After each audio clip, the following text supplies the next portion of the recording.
Glória ao Pai, ao Filho e ao Espírito Santo.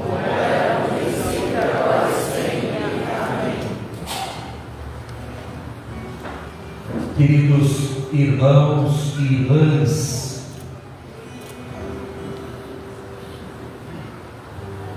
eu gostaria de iniciar a minha reflexão nesta vigília de Pascal, nessa celebração mais importante para nós,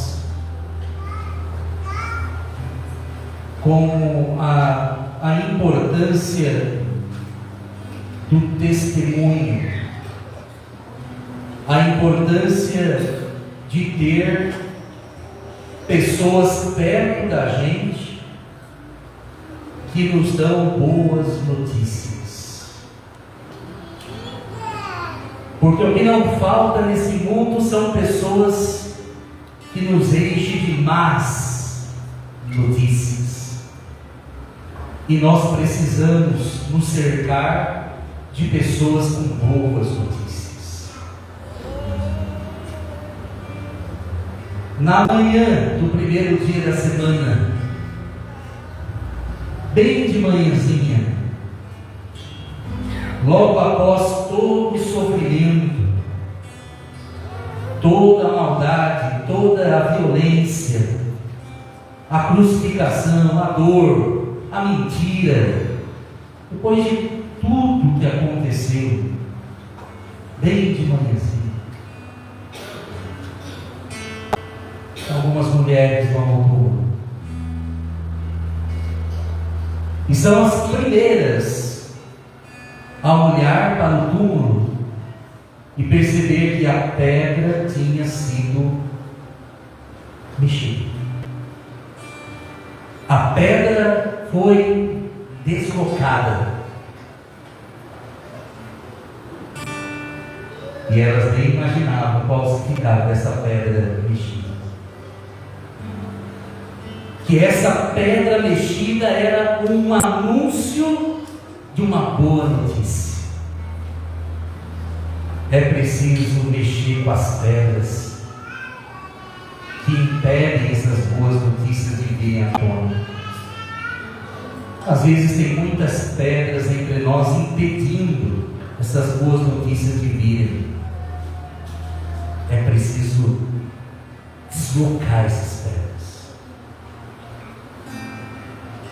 As mulheres olharam ali, não olharam. Cadê o Senhor? Cadê o corpo? E sem saber o que aconteceu, saíram disparada para contar para os discípulos o que tinha acontecido, porque elas não estavam entendendo. Correu, entrou na casa dos discípulos, contaram aos discípulos, e 2 saíram numa disparada: Pedro, o líder, e o discípulo que ele mais amava, João. Os 2 saíram correndo depois das mulheres terem falado o que tinha visto. Ao chegar no túmulo, Pedro é o primeiro a entrar. Ele entra, depois João entra, olha, não entende nada. O que é a primeira coisa que vem na cabeça de Pedro? Os judeus roubaram o corpo do Senhor. Os judeus levaram o corpo. Eles ainda não tinham compreendido, nem olhando os panos, os mortuários dobrados, marcas em que não foi arrombado. Os panos estavam dobrados. Eles não entenderam, olharam para o outro, ficaram apavorados. Aonde está o corpo do Senhor? Como a gente às vezes tem dificuldade de perceber as boas notícias entre nós. Às vezes está ali, a boa notícia está visível, e a gente não consegue discernir a boa notícia diante dos nossos olhos. Está ali na nossa frente, A boa notícia está acontecendo e eu não estou percebendo. Senhor, ajuda a gente a perceber as boas notícias. Tira a pedra, tira a pedra. Perceba a boa notícia acontecendo. Os discípulos voltaram para casa. Ainda, o que será que aconteceu? Depois à tarde, a gente vê outros discípulos, o de Emaús, voltando para casa de cabeça baixa, sem nenhuma esperança. E qual era o pensamento dos dois? Poxa vida, a gente pensava que esse homem ia mudar o mundo. A gente pensava que ele era o Messias. Ele veio com palavras, com gestos, com atitudes. A gente pensava que era ele. Mas mataram. E era triste. Essa é a nossa imagem, não é verdade? A dificuldade de mexer a pedra, a dificuldade de ver e discernir a boa notícia ali, na sua frente, e a insistência de andar de cabeça baixa, a insistência às vezes que a gente tem de querer continuar dentro do túnel, no escuro. E os dois discípulos de Emaús caminhando, triste, como a gente vê muitos aí.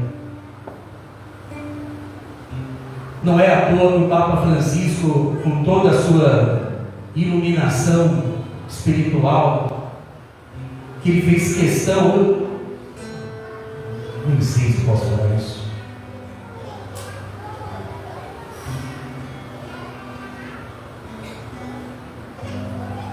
até mesmo na eminência da sua fragilidade física,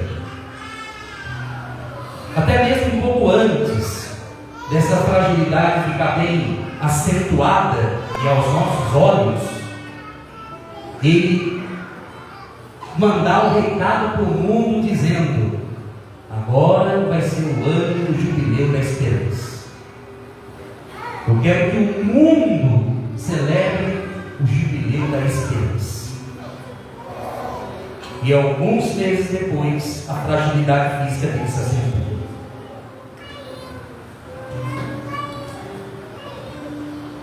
E ele continua a falar de esperança. Porque falar de esperança no seu vigor, falar de esperança na sua força, fica fácil.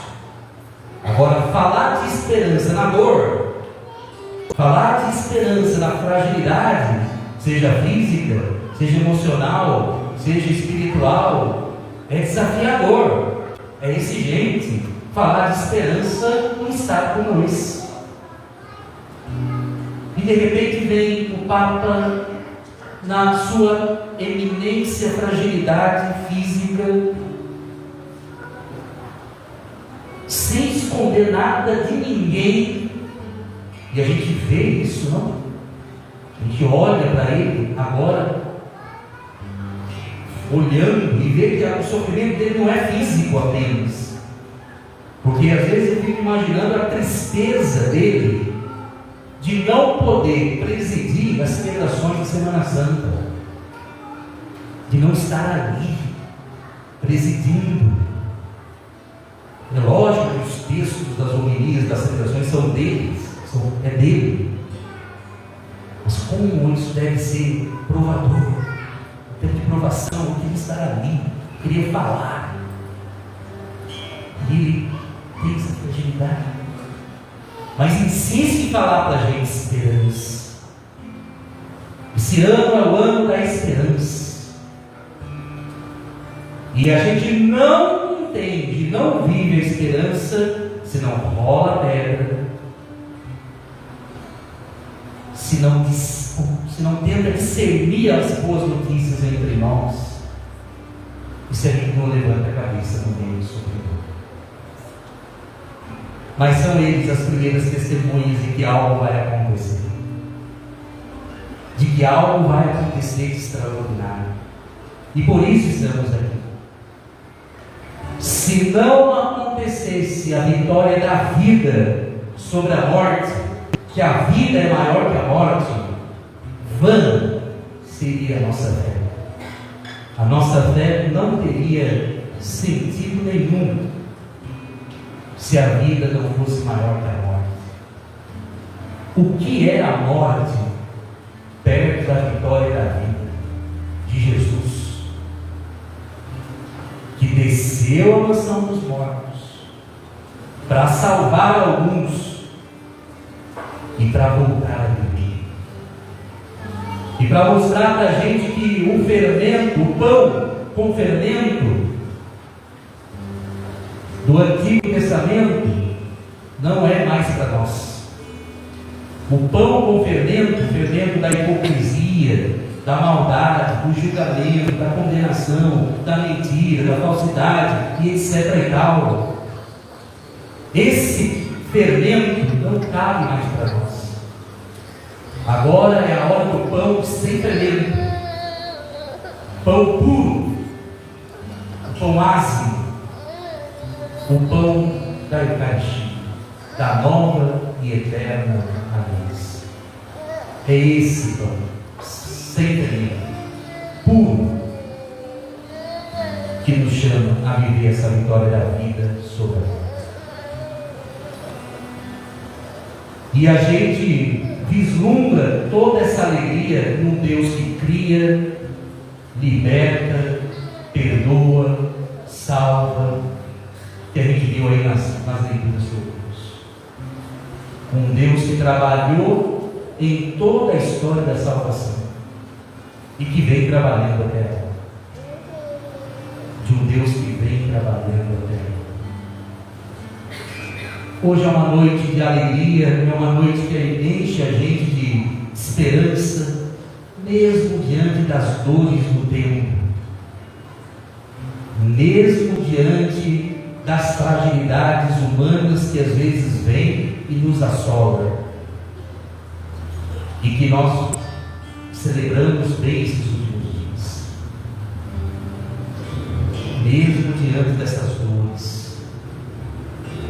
que às vezes leva tempo para sair. E diante dessa dor, hoje a gente olha para Jesus, o mesmo ontem, hoje, sempre, Ele que é o princípio e o fim de tudo, e Ele que é a luz. O que seria de nós sem essa luz? Ficaríamos presos no escuro, da nossa falta de coragem, da nossa falta de ânimo, da nossa falta de vontade de fazer as coisas, se não fosse essa luz que nos joga para frente. Por isso a gente diz: por Cristo, com Cristo e em Cristo. É por causa dele que a gente vai para frente. É esta luz. E eu encerro a minha breve e simples reflexão nesta noite bonita da vigília da Páscoa com um texto bonito que eu gostaria de partilhar com vocês.